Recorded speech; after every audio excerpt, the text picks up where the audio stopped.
Well, following the decision to ban in the Romanian presidential election the frontrunner, the candidate that won in the first round, and the election was originally held, you're already seeing this have a massive knock-on effect in terms of other countries, including Poland. Now, when it comes to Poland, they are holding their presidential election in May, and you have, of course, now the pro-EU Donald Tusk-led government in power, but also a conservative president in Duda, who has previously criticised the European Union for blocking funds when the conservative government was in, only unblocked once Tusk and his allies came in.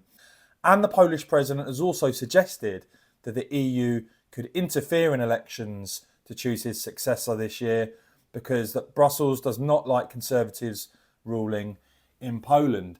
And given what's gone on in Romania, you're now seeing figures from the conservative opposition in Poland now accusing the EU Commission of planning to intervene in the country's presidential election. And that's because there is going to be, it seems, a so-called round table with the European Commission involved to discuss preventing the abuse and manipulation of the election's outcome. So this will include the Executive Vice President of the European Commission for Technological Sovereignty, Security and Democracy was asked about this. If the European Commission aimed to scrutinise and monitor Poland's presidential election, and you see the response there, we are indeed preparing together with the national authorities. Before elections, we always organise a round table and analyse different scenarios with the national authorities, NGOs and the online platforms themselves.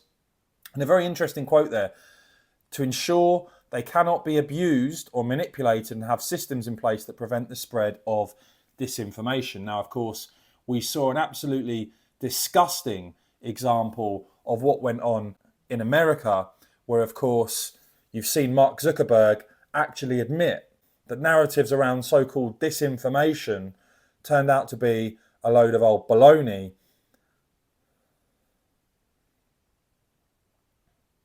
And Zuckerberg sort of apologising for what's gone on before, saying it's been made clear that the reporting was not Russian disinformation, and in retrospect, we shouldn't have demoted the story. So this is very, very dangerous stuff. And what you're now seeing is accusations from the Polish opposition, clearly very worried about EU interference now in their presidential election, saying that there are clear preparations to simply repeat what happened in Romania. That is to defend this repulsive so-called liberal democratic and in fact anti-democratic system against change, against the building of democracy. The PIS deputy leader there saying that this was undoubtedly an attempt to interfere in our internal affairs, which is absolutely unacceptable. And even it being noted that this Executive Vice President of the EU Commission has previously actually praised the presidential candidate who will be standing for Donald Tusk's party. So yeah, clearly massive concern in Poland. Please do let me know your thoughts on all of that in the comments below. I will, of course, keep bringing you all the latest on this and much more though, guys. So please do whack this video a quick thumbs up. And of course, as ever, cheers for watching.